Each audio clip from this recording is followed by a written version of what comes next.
Thanks, Ransom.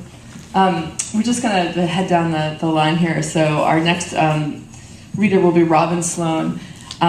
He's the author of Mr. Penumbra's 24-Hour Bookstore. He grew up near Detroit and now splits his time between San Francisco and the internet.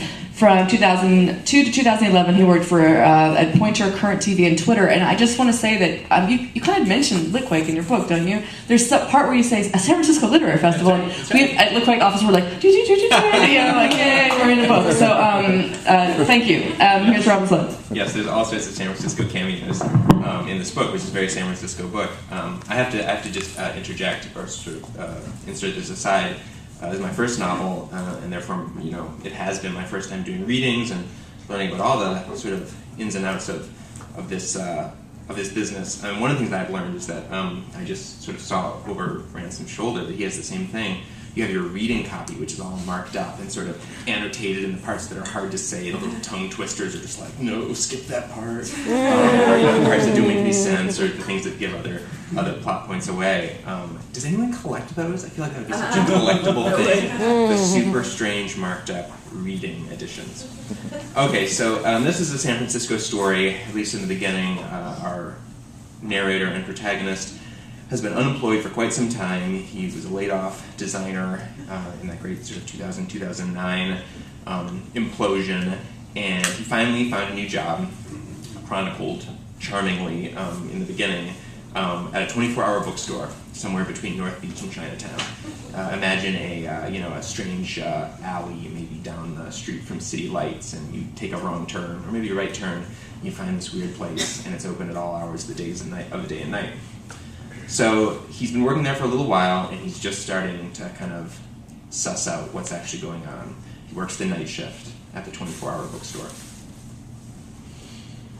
Mr. Penumbra's 24-hour bookstore is, I have learned, really two stores in one. There's the more or less normal bookstore, which is up front, packed in tight around the desk. There are short shelves marked history and biography and poetry. This more or less normal bookstore is spotty and frustrating, but at least it's stocked with titles you could find in a library or on the internet. The other bookstore is stacked behind and above all that, on the tall, laddered shelves, and it is comprised of volumes that, as far as Google knows, don't exist. Trust me, I've searched.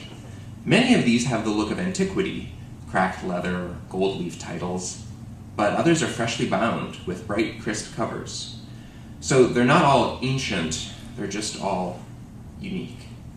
I think of this as the Wayback List. When I started working here, I assumed they were all just from tiny presses. Tiny Amish presses with no taste for digital record keeping. Or I thought maybe it was all self-published work, a whole collection of hand-bound one-offs that never made it to the Library of Congress or anywhere else. Maybe Penumbra's kind of orphanage. But now, a month into my clerkship, I'm starting to think it's more complicated than that. You see, to go with the second store, there's a second set of customers, a small community of people who orbit the store like strange moons. They are older. They arrive with algorithmic regularity. They never browse. They come wide awake, completely sober, and vibrating with need. For example, the bell above the door will tinkle, and before it's done, Mr. Tyndall will be shouting, breathless, "Kings Lake! I need Kings Lake!" He'll take his hands off his head. Has he really been running down the street with his hands on his head? And clamp them down on the front desk. He will repeat it, as if he's already told me once that my shirt is on fire. Why am I not taking swift action? "Kings Lake! Quickly!" The database on the old Mac Plus encompasses the regular books and the Wayback List alike. The latter aren't shelved according to title or subject, if they even have subjects, so the computer assist is crucial. Now I will type Kingslake, and the Mac will churn slowly, with Tyndall bouncing on his heels, and then chime and show its cryptic response. Not biography or history or poetry, but 313. That's the Wayback List, aisle 3, shelf 13, which is only about 10 feet off the ground. "Oh, thank you, yes, thank goodness," Tyndall will say, ecstatic. "Here is my book." He will produce a very large book from somewhere, possibly his pants. It will be the one he's returning, exchanging for Kingslake. And here's my card. He will slide a prim laminated card across the table, marked with the same symbol that graces the front windows. It will bear a cryptic code stamped hard into the heavy paper, which I will record. I will mistype it twice. After I do my monkey business up on the ladder, I will wrap Kingslake in brown paper, and I will try to make small talk. How's your night going, Mr. Tyndall? Oh, very good. Better now, he will breathe, taking the package with shaking hands. Making progress, slow, steady, sure. Festina lente. Thank you, thank you. Then the bell will tinkle again as he hurries back out into the street. It will be 3 a.m. Is this a book club? How do they join? Do they ever pay? These are the things I ask myself when I sit here alone after Tyndall or Lapin or Fedorov has left. Tyndall is probably the weirdest, but they're all pretty weird. All graying, single-minded, seemingly imported from some other time and place. There are no iPhones. There's no mention of current events or pop culture or anything really other than the books. I definitely think of them as a club, though I have no evidence they know one another. Each comes in alone and never says a word about anything other than the object of his or her current, frantic fascination. I don't know what's inside those books, and it's part of my job not to know. Back on the day I was hired, Penumbra stood behind the front desk, gazed at me with bright blue eyes, and he said, "This job has 3 requirements, each very strict. Do not agree to them lightly. Clerks in this store have followed these rules for nearly a century, and I will not have them broken now. 1.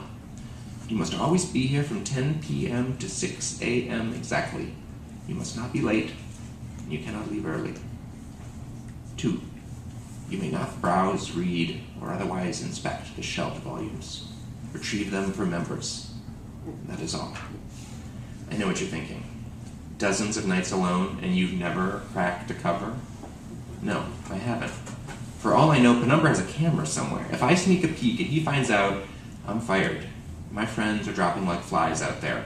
Whole industries, whole parts of the country are shutting down. I don't want to live in a tent. I need this job. And besides, the 3rd rule makes up for the 2nd. You must keep precise records of all transactions. The time, the customer's appearance, his state of mind, how he asks for the book, how he receives it. Does he appear to be injured? Is he wearing a sprig of rosemary on his hat? And so on and so forth. I guess under normal circumstances, this would feel like a creepy job requirement. Under the actual circumstances, lending strange books to stranger scholars in the middle of the night, it feels perfectly appropriate. So rather than spend my time staring at the forbidden shelves, I spend it writing about the customers. I do my best to keep a clear, accurate record of what transpires during my shift, with only an occasional literary flourish. I guess you could say rule number 2 isn't quite absolute. There's one weird book I am allowed to touch in Penumbra's. It's the one I'm writing. When I see Penumbra in the morning, if there's been a customer, he will ask me about it. I'll read a bit out of the logbook, and he will nod at my record keeping. But then, invariably, he will probe even deeper. "A respectable rendering of Mr. Tyndall," he'll say. "But tell me, do you remember, were the buttons on his coat made of mother of pearl? Or were they horn? Some kind of metal? Copper?" Yes, okay, it does seem strange that Penumbra keeps this dossier. I can't imagine a purpose for it, not even a nefarious one. But Penumbra keeps his own counsel, and the message is clear. Do your job, and don't ask questions. My friend Aaron just got laid off last week, and now he's going to move back in with his parents in Sacramento. In this economic environment, I prefer not to test Mr. Penumbra's boundaries. Mr. Tyndall's coat buttons were jade.